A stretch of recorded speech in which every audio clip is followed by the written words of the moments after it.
వీడప్పుడు చాలా చిన్న పిల్లోడు.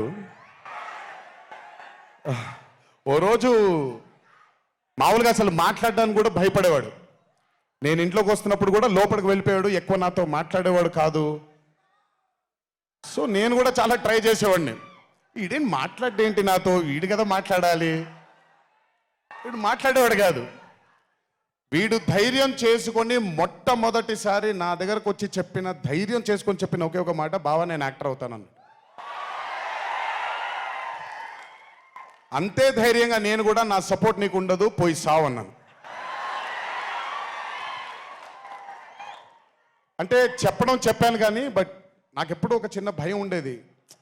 యాక్టింగ్ అంటున్నాడు, సడన్గా ఇంట్లో నుంచి ఒక 4-5 మధ్యలో ఉండే వ్యక్తి ఈరోజు అందరి ముందుకి ఎక్స్పోజ్ అవ్వబోతున్నాడు, ఎలా ఉండబోతుంది తన కెరియర్ అని ఓ భయం ఎప్పుడు ఉండేది నాకు.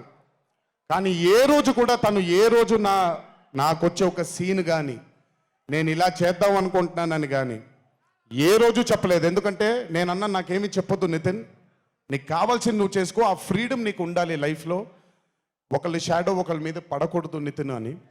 తను ఏ రోజు నన్ను ఎప్పుడూ అడగలేదేది, తను చేసుకుంటూ వెళ్ళాడు. ఈరోజు చాలా గర్వంగా ఉంది తను చూసి. And this has happened because he's worked with good directors. మంచి దర్శకులతో మంచి నిర్మాతలతో పనిచేశాడు కాబట్టి తనకి ఈరోజు తను యాక్టింగ్లో తను ఎక్సెల్ అయ్యాడు అని అంటే అది దర్శకులు నిర్మాతల వల్లే నితిన్. గుర్తుపెట్టుకో, always believe in your directors and always believe in your producers. And more than anything, believe in your heart.